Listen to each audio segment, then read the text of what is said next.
আমার সাথে শেষ দেখাও করেনি। স্বামীর আপনি শেষ দেখতেও পারেননি।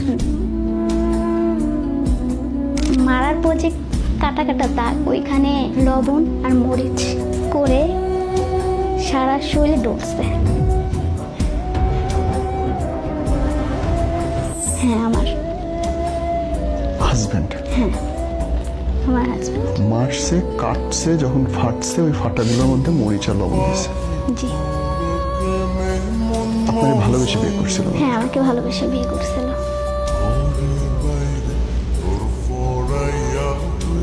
টিয়া ভাবি দরজা খুলে, এখন আমার তো শক্তি নেই যে আমি উঠে দরজা খুলবো। আমার নাক মুখ চেপে ধরছে, আমার নিঃশ্বাস বন্ধ হয়ে আসছে।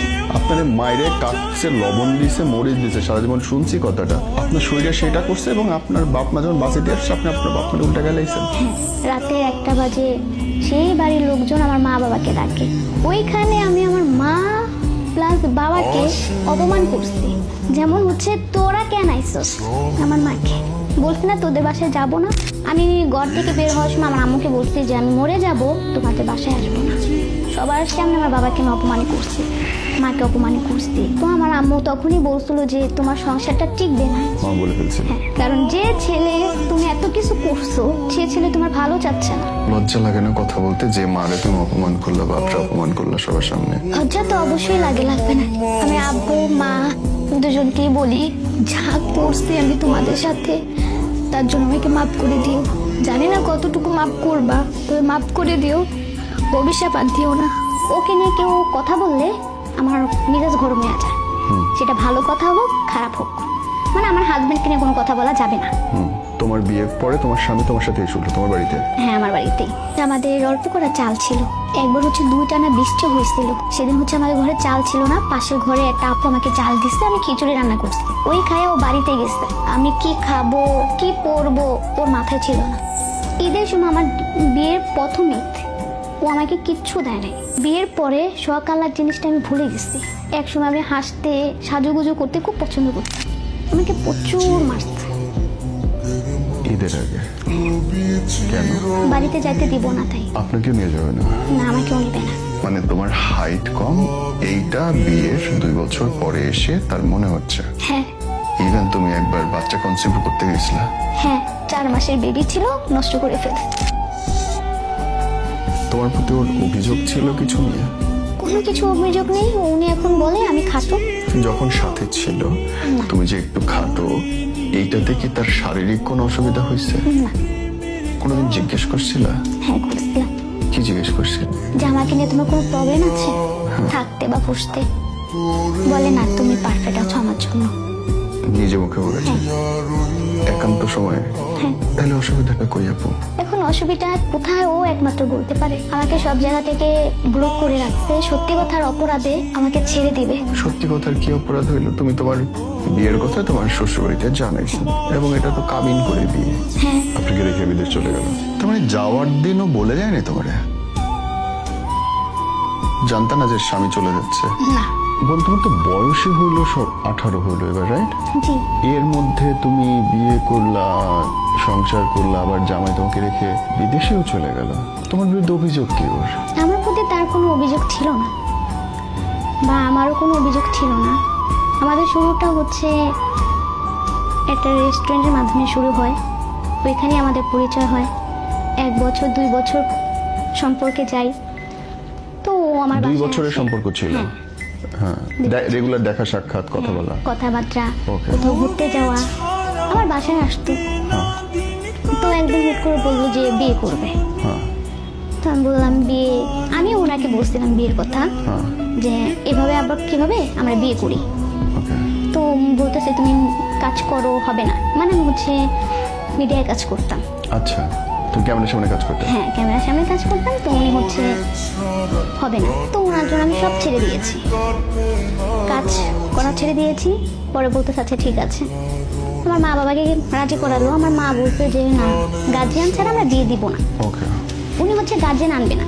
কেন? ওনার গার্জিয়ান মানবে না, আচ্ছা। তার জন্য আনবে না গার্জিয়ান।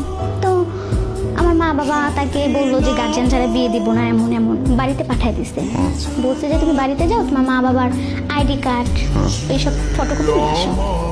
এটা হচ্ছে আমার আম্মু আব্বুর একটা চালাকি ছিল যে ওনাকে বাড়িতে পাঠিয়ে দিলে অবশ্য উনি মা বাবাকে ছাড়া আসবে না। তো আমার আম্মু আবার ফোন দিয়ে বলছে যে তুমি আসছো না, আমার মেয়েকে বিয়ে দিব না। তো ও আসছে। আসার পরে আমার বাবার কাছে তার মার আইডি কার্ড, বাবার বাড়ির ঠিকানা সব কিছু জমা দিচ্ছে। দিয়ে পর হচ্ছে আমি ঠিক আছে, আমি তো অনেক খুশি, যেহেতু প্রেম করছি বিয়ে তো অবশ্যই হবে। তো বিয়ে হলো, হওয়ার পর 1-2 মাস ভালোই ছিলাম, বাবার বাসায় ছিলাম। ওর হচ্ছে কোনো কাজ নাই, বেকার। আমার মা এই 1-2 মাস কি তোমার মানে ওর শ্বশুর বাড়িতেও তোমার বাড়িতে ছেলে? আমার বাড়িতেই ছিল। তোমার বিয়ের পরে তোমার স্বামী তোমার সাথে এসে উঠলো তোমার বাড়িতে? হ্যাঁ, আমার বাড়িতেই। আচ্ছা। পরে এইভাবে দেখতে দেখতে তো ও কোনো কাজ পায় না। ওকে। কাজ না পাওয়ার পর আমার মা হচ্ছে জব করে, তো আমার মা আমার বাবা দুজনেই আমাদের চালাচ্ছে। কয়টা ফ্যামিলি তার মেয়েকে বিয়ে দিয়ে জামাই সুদ্ধা পালে? উচিত না, একজনও না বোধহয়। আমার বাবা পালছে, আমার মা পালছে। এক কথায় হচ্ছে ওনার হাত ছাড়ে নেই। ওনাকে যতটুকু মানে আমার মা বাবা পারছে তাকে করছে আর কি।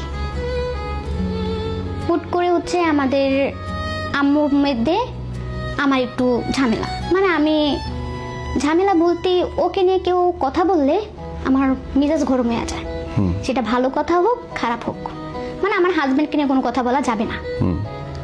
সেটা আমার হাজবেন্ড খারাপ হলে আমার কাছে। যাই হোক, এভাবে আমার আম্মুর সাথে আমার তর্কতর্কি হলো। হওয়ার পরে ও হচ্ছে কাজ পায় না, আমার আব্বু স্বপ্নে কাজ নিয়ে দিয়েছে। তো এখানে 1 মাস কাজ করে আমাকে নিয়ে আলাদা হয়ে গেছে। যাক, ভালো কথা, আলাদা হয়েছে। 4000 টাকার রুম ভাড়া। আলাদা হওয়ার পরেও এখানে হচ্ছে রোজা চলে আসছে। এখন আমার আম্মু তো, আমি ঘর থেকে বের হওয়ার সময় আমার আম্মুকে বলছি যে আমি মরে যাব, তোমাদের বাসায় আসবো না। আজকে তো তুমি মার বাসায়। হ্যাঁ, কিন্তু ওই তোমার মুখটা, গর্ব কই গেল? হ্যাঁ, ওই বড় কথাটার কোনো দাম নেই এখন। কারণ আমি খুব বড় করে ওর হাত ধরে বের হয়ে বলছে যে আমি মরে যাব, তোমাদের বাসায় আমি আসবো না। তো আমার আম্মু হচ্ছে ভালো মন্দ রান্না করলে বলতো, পিয়া তোমার জামাইকে নিয়ে আসা খাইয়া যাও। আমরা বেহায়ের মতন যাইতাম খাইতে, খাবার খেতে যাইতাম, আসতাম, ভালোই ছিল। হুট করে ঈদের সময় আমার বিয়ের প্রথম ঈদ, ও আমাকে কিচ্ছু দেয় নাই। আমার মা ওকে 2000 না 3000 জানি টাকা দিয়েছে মার্কেট করার জন্য, আর আমাকে 4 সেট জামা কিনে দিচ্ছে। আমার একটা ভাই, আমার ভাইকেও মানে দুলাভাই হিসাবে কিছু দেয় নাই। তো আমি কখনো বলতাম না যে দাও, দিবা না কেন, দাও, বা আমাকেও দেয় নাই। আর আমি কখনো জোর করতাম না যে আমার এই জিনিসটা লাগবে, এটা লাগবে, ওইটা লাগবে, কখনো না।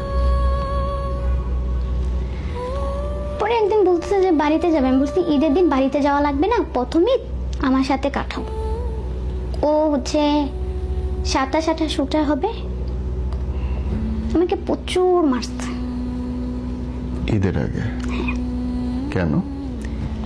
বাড়িতে যাইতে দিব না তাই। আপনাকেও নিয়ে যাবে না? না, আমাকেও নেবে না, ও একা যাবে। বউ নিয়ে যাবে না বাসায়? না, বউ নিয়ে যাবে না। কিভাবে মারছে? ও হচ্ছে বলতেছে যে আমি বাড়িতে যাব, তুই যাইতে দিবি না। কে কি মানে হাত দিয়ে মারছে? আর হাত দিয়ে তো মারছি। ও হচ্ছে ফার্স্টে থাপ্পড় দিচ্ছে আমাকে। তো আমি আবার বলছি তুই আমাকে থাপ্পড় মারলি কেন? এটার পর ও হচ্ছে প্রচুর মারলো, গলা চেপে ধরছিল। আমরা তো আমার জামাই বউ তো দুজন, তো 3 সেট রুমে থাকতাম।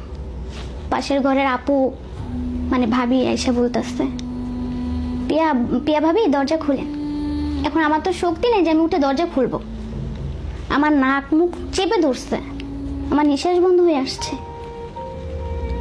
তারপর হচ্ছে যে জায়গায় কেটে গেছে, মানে মারার পর যে কাটা কাটা দাগ, ওইখানে আপনার লবণ আর মরিচ মিক্স করে সারা শরীরে ডলছে। হ্যাঁ, আমার হাজবেন্ড আমার হাজবেন্ড। মারছে, কাটছে, যখন ফাটছে ওই ফাটাগুলোর মধ্যে মরিচ আর লবণ দিয়েছে। জি, আপনারে ভালোবেসে বিয়ে করছিল? হ্যাঁ, আমাকে ভালোবেসে বিয়ে করছিল।